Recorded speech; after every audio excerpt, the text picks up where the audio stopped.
सदगुरु उर्फ जग्गी वासुदेव। सदगुरु को कौन नहीं जानता। हाल ही में सदगुरु पर आरोप लगाया गया था कि 2 लड़कियों को उनके आश्रम में रखा गया है और उन्हें संन्यास लेने के लिए ब्रेन वॉश किया जा रहा है। सदगुरु के ऊपर कई आरोप हुए हैं, लेकिन उनकी लोकप्रियता में कभी कमी नहीं आई। सदगुरु इन आरोपों से सही सलामत बचकर निकल गए, लेकिन एक आरोप आज भी सदगुरु के ऊपर होता है, उनकी अपनी पत्नी की हत्या का। सदगुरु को इस आरोप में जेल भी हुई थी, लेकिन सदगुरु इस आरोप से भी सही सलामत बच निकले। सदगुरु के हिसाब से उनकी पत्नी ने समाधि ली थी। तो जानेंगे ये पूरा मामला।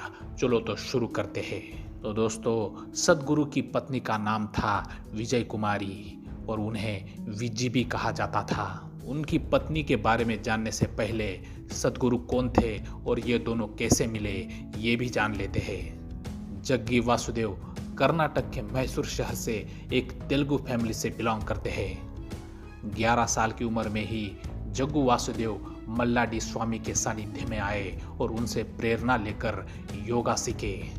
1982 से सदगुरु दक्षिण भारत में योग सिखाते थे। अंग्रेजी में अच्छी पकड़ रखने वाले सदगुरु योगा में अपना करियर बना रहे थे।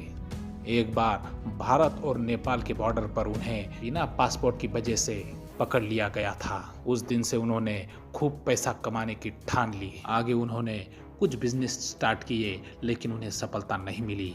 फिर उन्होंने ईशा फाउंडेशन की स्थापना की और यहीं से उन्हें अपार लोकप्रियता मिली। विजय कुमारी मतलब विज्जी और सदगुरु की भेंट मैसूर में हुई थी। कहते हैं कि विज्जी की पहले ही शादी हो चुकी थी, लेकिन उनका पति उन्हें तंग करता था, इसलिए उन्होंने अपने पति को छोड़ दिया था। उसके बाद वो सदगुरु से मिली और उन दोनों में प्रेम हो गया। 1984 में उन्होंने शादी की और 1990 में उन्हें बेटी हुई। सब कुछ ठीक चल रहा था, लेकिन 23 जनवरी 1997 में सब न्यूज़ चैनल्स और अखबारों में ये खबर फैल गई कि सदगुरु की पत्नी विज्जी ने महासमाधि ली है। इस संदेहास्पद मृत्यु के बाद सदगुरु के ऊपर ही आरोप लगा कि उन्होंने ही अपनी बीवी की हत्या की है। तमिल प्रेस ने सदगुरु के ऊपर उनकी पत्नी की हत्या के आरोप लगाए थे, लेकिन सदगुरु ने इन आरोपों का खंडन किया। उन्होंने कहा कि मेरी पत्नी ने महासमाधि ली है, मतलब अपने शरीर का त्याग किया है।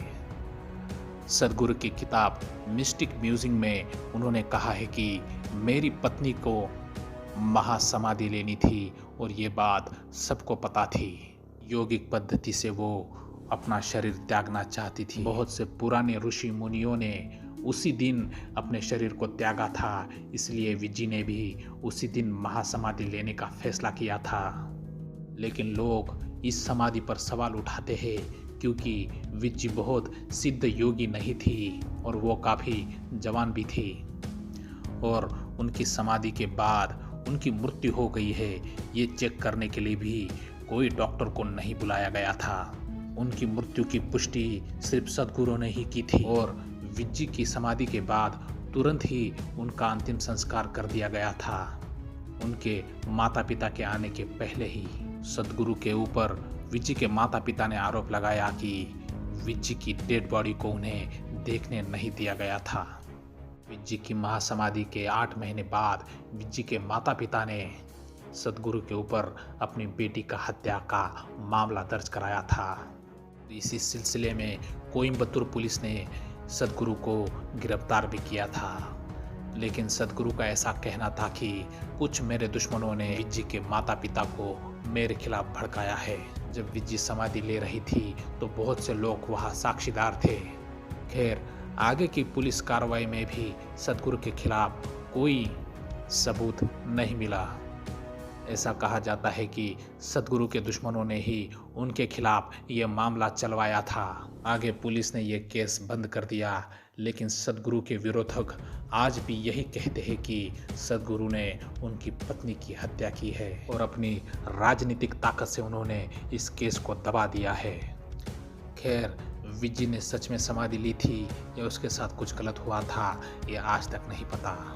तो चलो तो दोस्तों, ये जानकारी आपको कैसी लगी ये कमेंट करके ज़रूर बताना। और हाँ, इस चैनल को सब्सक्राइब करना तो बिल्कुल मत भूलना और शेयर भी कर देना।